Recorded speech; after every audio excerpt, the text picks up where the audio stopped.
Hi, my name's Daryl Higgins. I'm the Deputy Director Research at the Australian Institute of Family Studies, and we're conducting a major study looking at the effects of past adoption practices and what the current service needs of those who have been affected by adoption.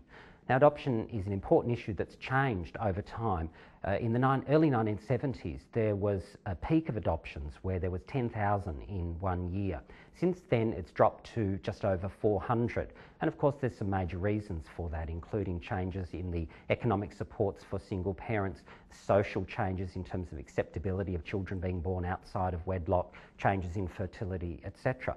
There's also been some changes to adoption itself, moving from closed adoptions where the records were sealed and new identities were created for children with their adopted families, and there was no contact between birth families and adopted families. That's changing now, and most adoptions are open.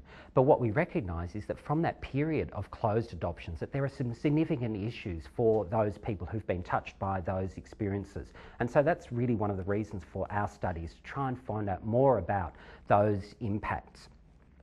And so what we're particularly aware of, for example, one mother talked to me about the impact on her, or her experience of feeling traumatised by knowing or wondering whether children think that they weren't wanted. And she said, it's not that children weren't wanted, it's that we weren't wanted as unwed mothers.